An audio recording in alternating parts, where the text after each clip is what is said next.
Hello everyone, Paul from High Tech Legion, and we've actually got two products to take a look at today, and both of them are from ASUS. Both of them are AMD based video cards. Both of them are DirectCU IIs.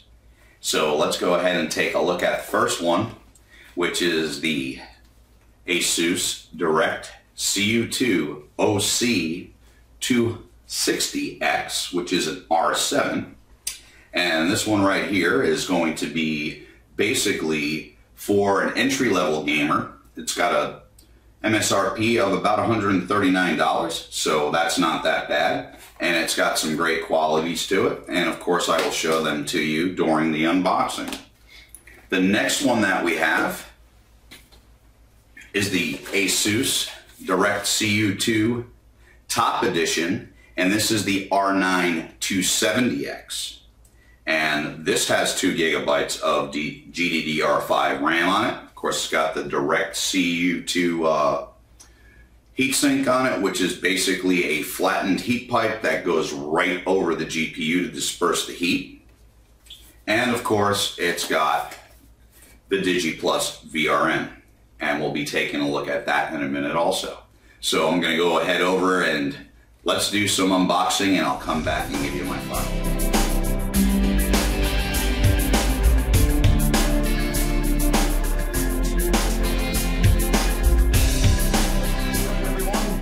Let's go ahead first and take a look at the ASUS DirectCU II OC Radeon R70 260X. So since this is the OC version and the DirectCU II version, of course you're going to get DirectCU II cooling, which is ASUS's premium cooling for their AMD based cards. Now, this card specifically is OC'd, and it's OC'd to 1138 megahertz, or 88, I'm very sorry about that, 1188 megahertz, so it does have a nice OC on it. It's got 2 gigabytes of GDDR5 memory, and it is Digi Plus. Basically, what you're going to get with the Digi Plus is you're going to get your super alloy power, you're going to get your Digi Plus VRM, which is going to give you better cooling, it's going to make it quieter, it's going to make it last longer for life expectancy, okay? And then of course it has GPU Tweak with it, which is ASUS's overclocking program. So basically you use GPU Tweak, you could change your voltages, you could change your power limits, you could change multiple things using GPU Tweak software. Let's go ahead and turn it around and we'll look at the back of the box here. And I'll give you a little bit better view if I can. All right. As you can see, the inputs and outputs on this, you're going to get 2 DVIs, 1 HDMI, and 1 DisplayPort. But the best thing about the DirectCU II is you're going to have copper heat pipes, which are basically flattened at the end where the connection plate is. So you get a direct connection to the actual GPU to disperse the heat a lot better. Then of course the Digi VRM and the super alloy power. This is for stability and reliability as well as performance. So these are the different things that ASUS gives to you with this. Now, of course, this also has memory that's clocked at 7,000 megahertz. So we'll go ahead and take away the box. We'll go ahead and open the inside box. Of course, I have the video card out, but what comes basically with it is your DVI to VGA and a crossfire bridge here. And then, of course, the VGA card, and you do have software, etc. that comes with it. Now, let's go ahead and take a look at the card itself. So I put that down, and now let's take a look at it. All right, as you can see, we have the DirectCU II cooling. You have the large heat pipes, which basically go down into the back, onto the actual GPU itself, Make that flat connection so you have direct heat pipe connection to it. This is PCIe 3.0 compatible, as you can see. You do have 4 screws here just to screw off the plate. Turning it to the front to look at the I/O, you have 2 DVIs, you have an HDMI here, and then a display port. Now when we take a look at these fans are tweaked a little bit more and bent a little bit more so you get better cooling, so you get more of a surface area in a sense towards the heat sink itself, so you get better cooling. Now, dBA on this is probably only about 21, and that's really low, especially when you consider it could even be on about 68 to 70% with that dBA. The heatsink is made of plastic, and if you look, it does over eclipse the actual video card itself, so you get a little bit extra cooling, and as you can see, the vapor chambers here. It is crossfire capable, and as I said, it does come with a crossfire bridge. And we'll go ahead and put that down. And what we're going to do after this is I'm going to go ahead and pause this for a second, and then we'll go ahead and show you the DirectCU II top version of the 270X, which is also, again, DirectCU II. And that's going to be the Radeon R9 270X. So hold on a second, let me pause this, get my other stuff out, and I'll be right back. Now we're going to take a look at the ASUS DirectCU II top edition for the Radeon R9 270X. Since this is the top edition, you might be familiar with it being a 3-slot cooling solution. Well, we've got something a little bit different this time, and when I show you the card, you'll see what I'm talking about. Okay. This card comes with 2 gigabytes of GDDR5 RAM at 5500 megahertz. It does have the Digi VRM and the GPU tweak, as I talked about with the 260X. So this is the front of the box. If we look at the back of the box, of course, it shows you the DirectCU II cooling. Now, with the DirectCU II cooling, it's going to be, as I said before, it's going to be about 20% cooler and about 3 times quieter than a normal heatsink. It has the high capacity, low noise fans. It also has the direct heat pipe. But let me go a little bit more into the Digi VRM. Okay. Basically what it is the power design. The Digi is the power design. The power design is going to basically use your digital voltage regulators. And what that'll do is it'll minimize power and noise by about 30%, and it'll improve your efficiency by roughly 15%. Now, when we look at the super alloy power, that's your caps, that's your MOSFETs, etc. Those are super alloy. And since they are rated higher than your normal capacitors that you would find on a GPU, you're going to get about 2.5 times more life expectancy out of it. So that's another good thing about this card. The overclock on this card is 1128.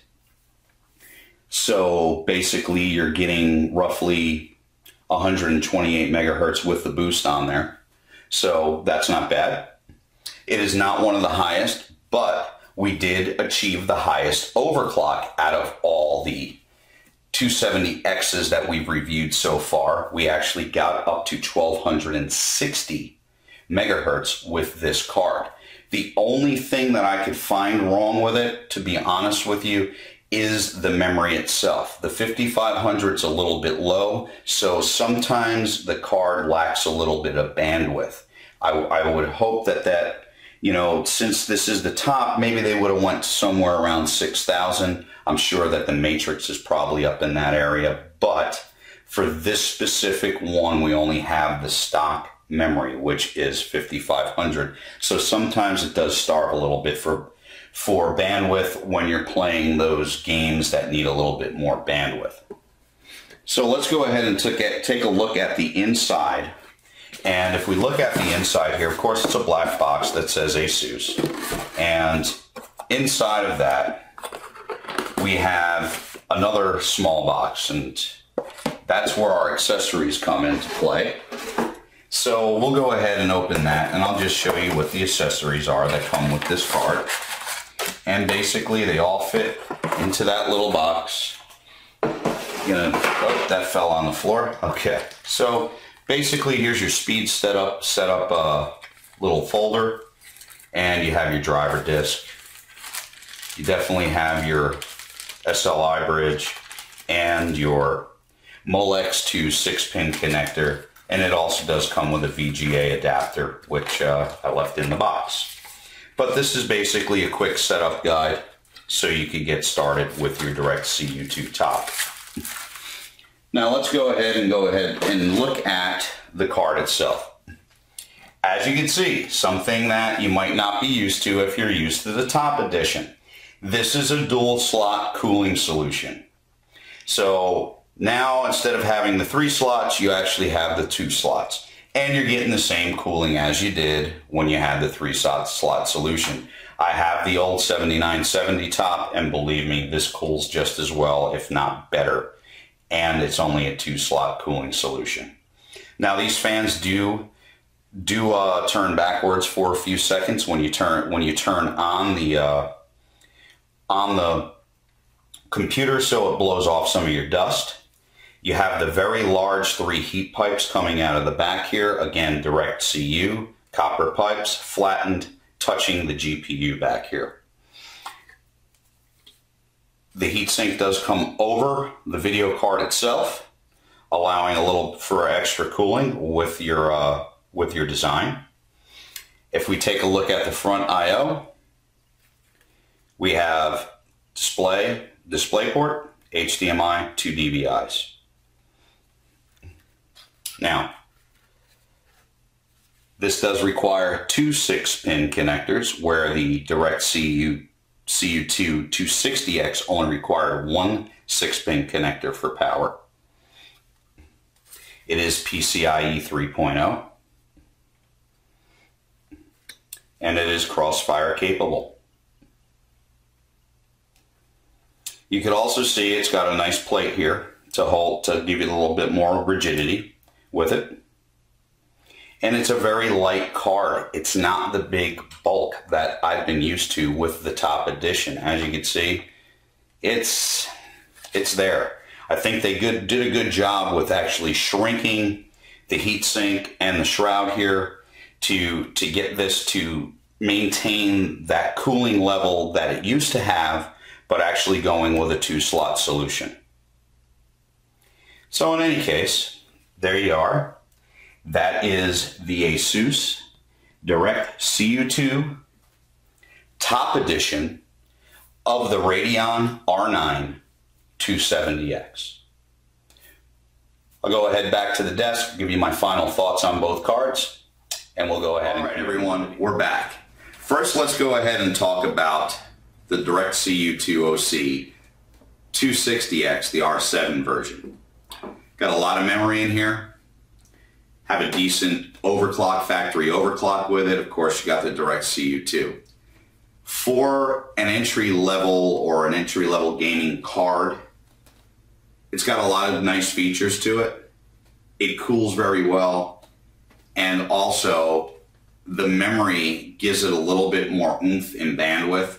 So when you're playing those games that require a little bit more bandwidth, you're not going to get bogged down, which is a good thing, especially for a budget level card or entry level card into the gaming world.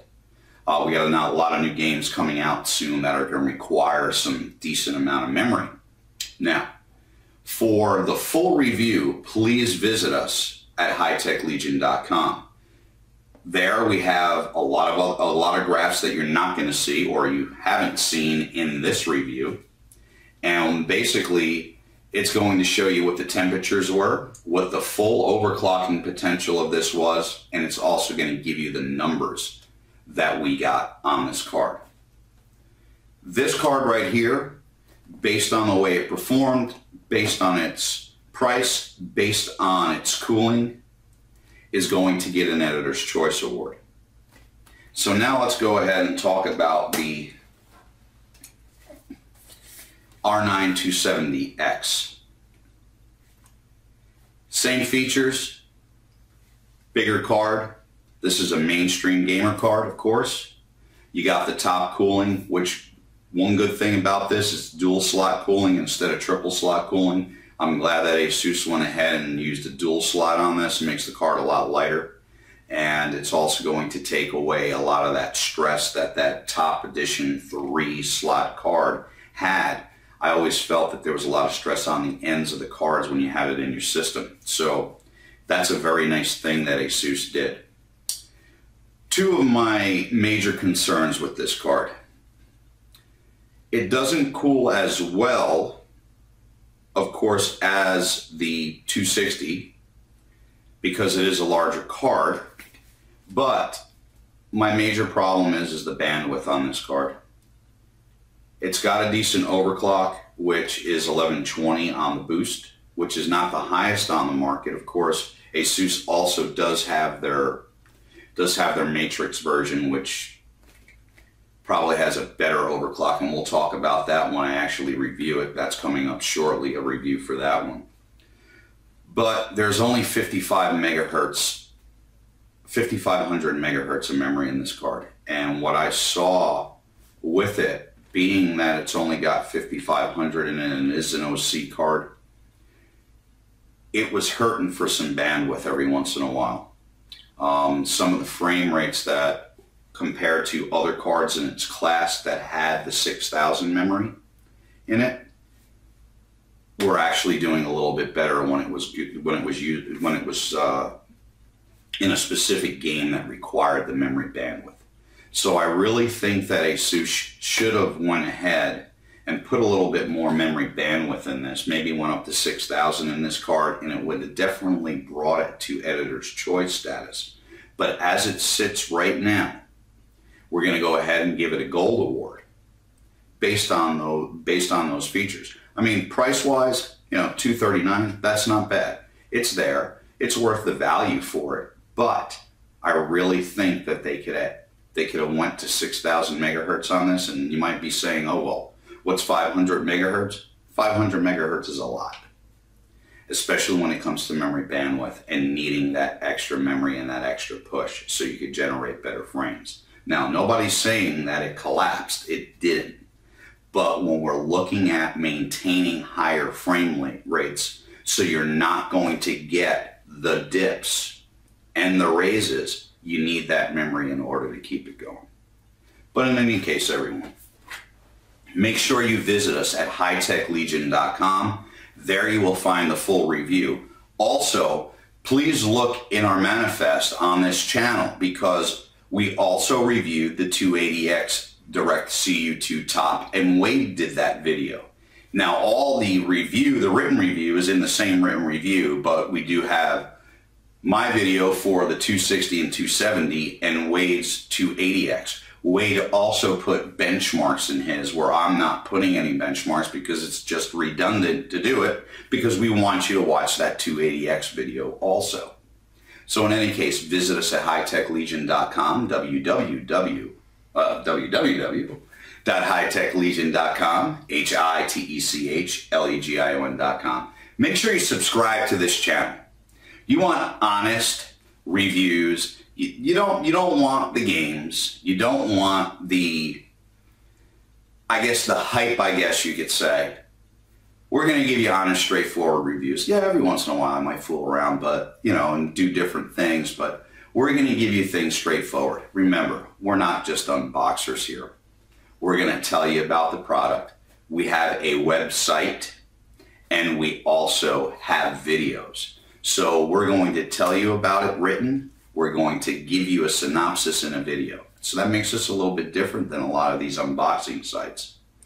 But in any case, follow us on Facebook, facebook.com/HTL Reviews, and Twitter, of course, twitter.com/HightechLegion. Stay thirsty, my friends. We'll see you the next time. Have a great day. Bye-bye.